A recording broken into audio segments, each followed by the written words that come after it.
In this quick video guide, we're going to talk about Womp 3D, which is a web app, so you don't need to download or install anything, and it can help you to start working with 3D, with modeling, and creating really basic scenes. And so just search for Womp 3D in Google or Womp and click on the first result. And this is going to be the website that you need to go to if you want to use this tool.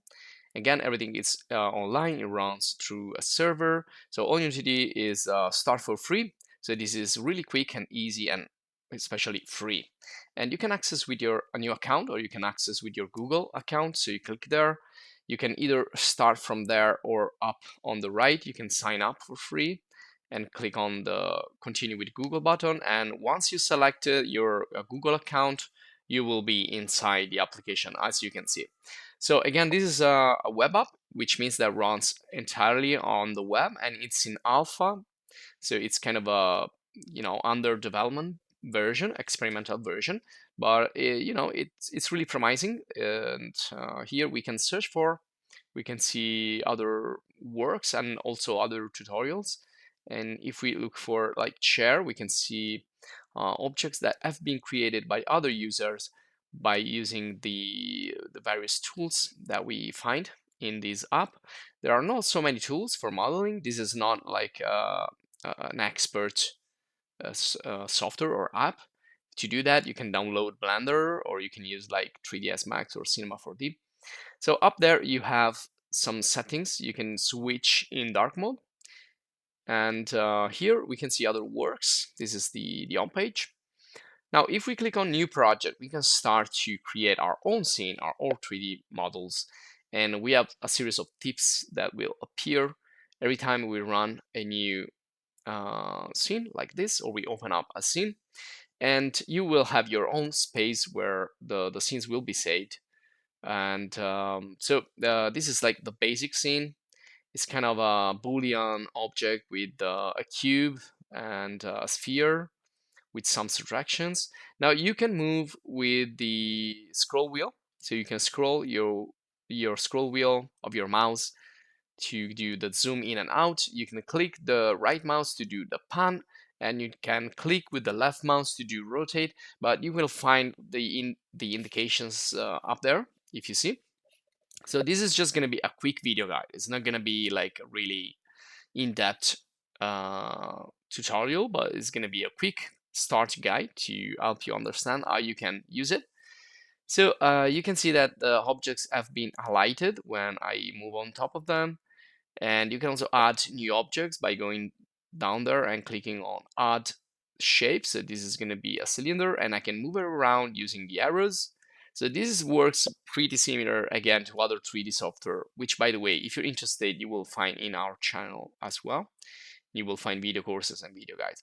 Now up there, like in Blender, you have this cube that you can move, and it's going to help you to change the views. And you can again click and drag with the left mouse if you want to orbit.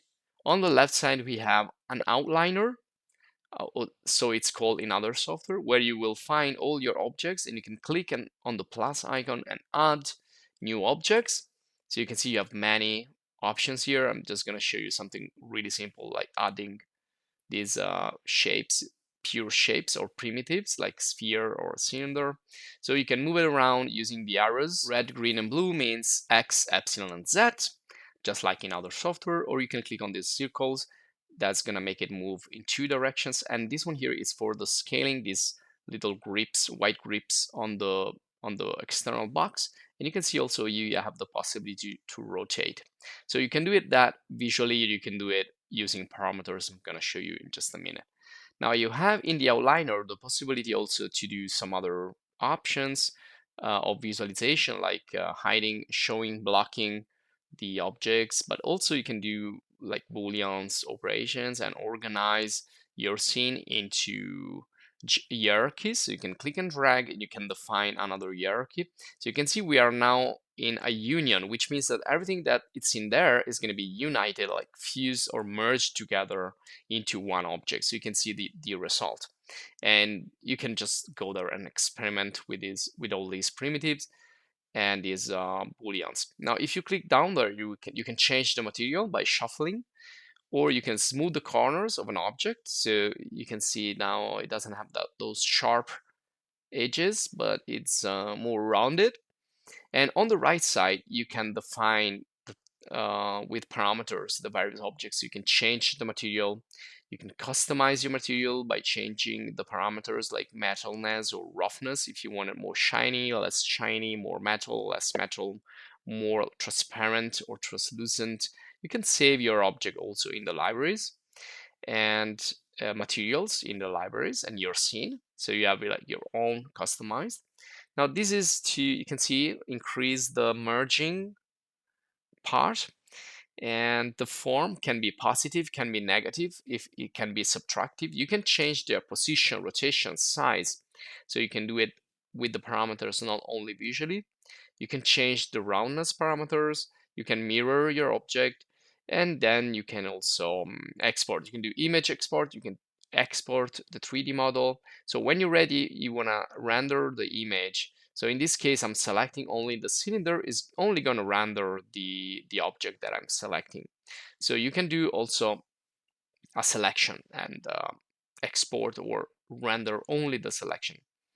Now that's for the objects. Then you have an environment part, which works on the environment, which is the surrounding. And you can see now it's finished to render my image. So I need to specify a location for this render image. So it's going to take some time because it's going to increase the quality. What we see is just a preview in the viewport, in the 3D viewport. So I'm just going to save it. You can see it's PNG, and that's it. That's done. So I can continue now to work. So about the environment, the environment will help you with reflections, with transparency, but also with lighting. So it's gonna illuminate your scene really easy. This technique is called image-based lighting, and you can check also other video courses and video guides in our channel explaining this particular type of image that can help you to create a beautiful scene with few steps. And then you have the possibility also to hide like the grid, or there you go, we can increase a little bit the intensity, and we can also work with backdrops. You can shuffle backdrops. So if you click on the two arrows there, you can shuffle, or you can select a specific color in RGB, or you can just select it, or it's pretty easy. So let's move on. And other thing, you can set a focus. So you can blur the background by setting like some object that are on the foreground into focus, and that's going to defocus everything else on the background. And you can adjust that blur strength, as you can see. And you can also reset everything if you want. And on the top here, you can again access the various objects, create more objects, change, create, shuffle materials, and also backdrops. You can just again pick one from here directly, and then you have lights, so you can work also with lights. Well, in that case, make sure you turn off a little bit the environment light, but you can see that lights are just like other objects. You can move them around, and they will be also reflected on reflective materials and objects. And then here we have again the possibility to duplicate, unite, merge, subtract, and so on. So you can do other operations. Now, by using these really few tools, people have created some really interesting objects. Now, when you're ready to, you can export, you can publish, you can go here and see your download queue, because everything takes time to be created. So you can either export an image, or you can also download the model or the scene, or you can also record a video. Now let's do the 3D export. So in this case, we have general, and it's going to be OBJ format, or we have 3D print. And in that case, it's better to use STL. But depending on the 3D printer, you can change that. So you see you have these two formats at the moment, OBJ, STL, which will be fine. You can, for example, use it in Maya or Blender or Cinema 4D or any other 3D software, because OBJ is a really common, popular format.